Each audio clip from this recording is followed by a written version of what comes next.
qofku hadduu caalim yahay qiimihiisu isagu waa noocee wa ina alcaalima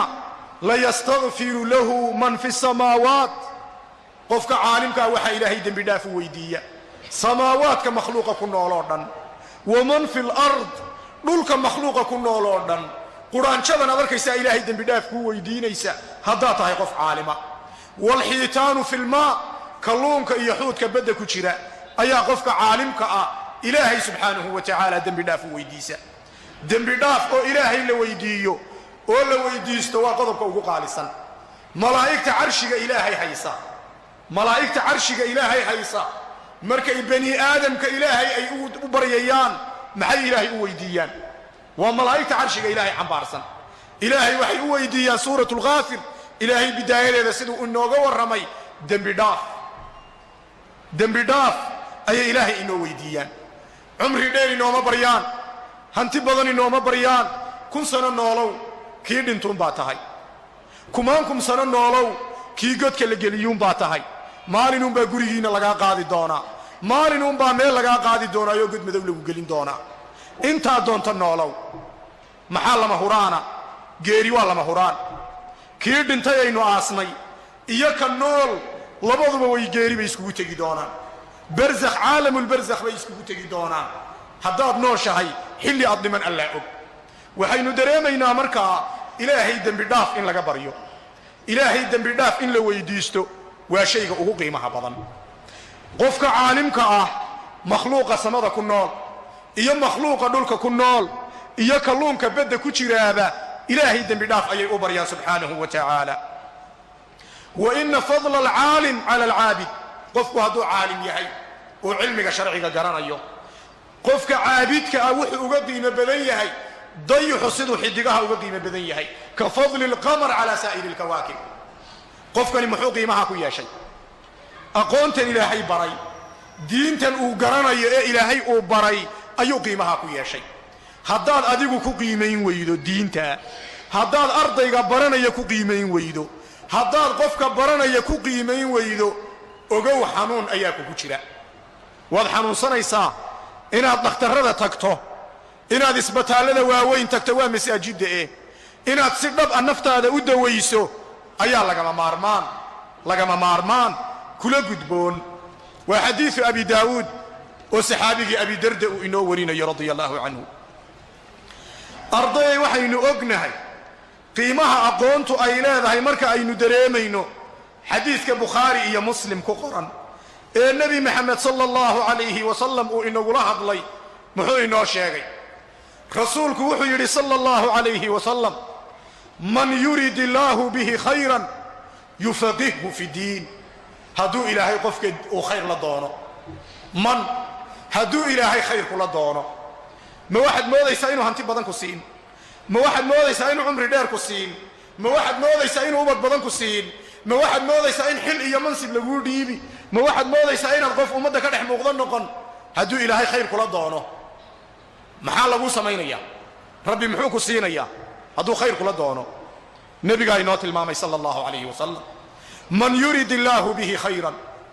qofka ilaahay khayr uu la doono yufaqihhu fi diin diinta ayuu fahansiiyaa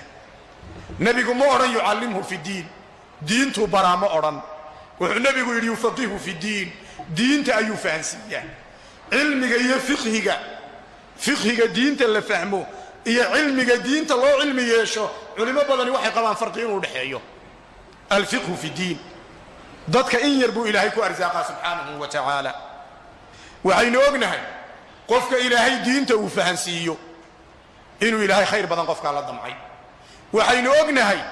cagsiguna cagsi inuu yahay qofka ilaahay diinta uu ka sarfiyo barashada diintu qofkay dhagax ku tahay barashada diinta qofka iskugu taag waaya barashada diinta qofka naftiisa ku kari waaya waxay u badan tahay sidii kale inuu yahay isku magacaabi mayna sidaa kale sidii kale inuu yahay ayay u badan tahay qofkaasi waxyaabaha la ysku qiimeeyo waxaa ka mida intee in la eg bay diintu kuu jirtaa barashadeeda majaalisteedood fadhiisato ehelkeegood la kulanto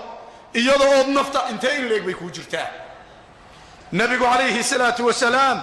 xadiidkaa saxiixa ah wuxuu inoogu tilmaamay qofka ilaahay khayr la doono inuu diinta fahansiiyo. aynu soo qaadana dhowr culimmadeenna waaweyn ka mida aqwaashoodii. xasanulbisri raxmatullaahi calayhi wuxuu leeyahay alcaalim man khashiya araxmaana bilghayb. caalimku waxa weeye qofka markuu keligii yahay, gurigiisa joogo, xafiiskiisa fadhiyo, ilaahay mooye cid arkaysaa markayna jirin, qofka rabbigii ka baqa, qofka ayaa horta caalima. waxaa laguu sheegayaa aqoon qudhi waxba tari mayso cibaada haddayna la socon, camal hadduuna la socon aqoon qudhi waxba tari mayso. xasan albisri wuxuu akhriyey aayadda qur'aanka ah inamaa yakhsha allaha min cibaadihi alculamaa. inamaa yakhsha allaha min cibaadihi alculamaa. ilaahay waxa ka baqa uun, baqdinta dhabta ah ilaahay waxa ka baqa qofka caalimka ah. haddaba haddii uu qofku caalim yahay, asdaantiisu waa khashyatullah. ilaahay ayuu ka baqaa markuu keligii yahay, ilaahay ayuu ka baqaa fii aakhiri lleyl, ilaahay ayuu ka baqaa fii khalawaatihi, markuu cidlada joogo ayuu rabbigii ka baqaa. waa sida aayadda qur'aanka ihi ay inoo tilmaamayso inamaa yakhsha allaha min cibaadihi alculamaa. qofku hadduuna rabbigii ka baqaynin, ogow qofkaasi isaga laftiisu inay wax weynisi ka yihiin. saxaabigii ibnu cabbaas la odhan jiray radia allaahu canhu sidaasoo kale ayuu caalimka markuu fasirayey ayuu ku tilmaamay. caalimku waxa weeye buu yidhi alcaalimu biraxmaan min cibaadih. qofka allaha raxmaanka ah oo cilmiga lihi waa man lam yushrik bihi shay'a, qofkaan rabbigii wax kale garab dhigaynin, een wax kale ilaahay u shariig yeelaynin. wa axalla alxalaal, waxa xalaasha ah qofka xalaal weeye yidhaahda. wa xarama alxaaraam, waxa xaaraanta ana waa xaaraan yidhaahda. wa xafida wasiyat allah, ilaahay dardaarankiisana xifdiya. ilaahay wuu inala dardaarmay oo nebi maxamed wuu inala dardaarmay. maxay inagula dardaarmeen? ilaahay muxuu inagula dardaarmay? ilaahay wuxuu inagula dardaarmay walaqad wasayna aladiina uutuu lkitaaba min qablikum wa iyaakum an ittaquu llah. ilaahay dardaarankiisu waa ilaah aniga iga baqa weeyaan, ilaahay ka baqa weeyaan. ilaahay ayaa inale aniga iga baqa. ummadihii inaga horreeyeyna sidaasuu ilaahay u dardaarmay, innagana ilaahay sidaasuu inoo dardaarmaya. nebi maxamedna dardaarankaa wuu soo gudbiyey. wuxuu nebiguna yidhi ittaqi llaha xayumaa kunt waatbici sayi'ata alxasanata tamxuha wa khaaliqi innaasa bikhuluqin xasan. innaga dhexdeennana culimmada iyo dadka inay isku dardaarmaan ayaa layna faray. ilaahay baa qur'aanka inagu yidhi watawaasaw bilxaq watawaasaw bisabr. waa inaynu dhexdeenna isku dardaaranno oo markaan kala tegayno ama aynu wada joogno aynu isku dardaaranno dardaarankaa ilaahay inuu noo dardaarmay marka hore.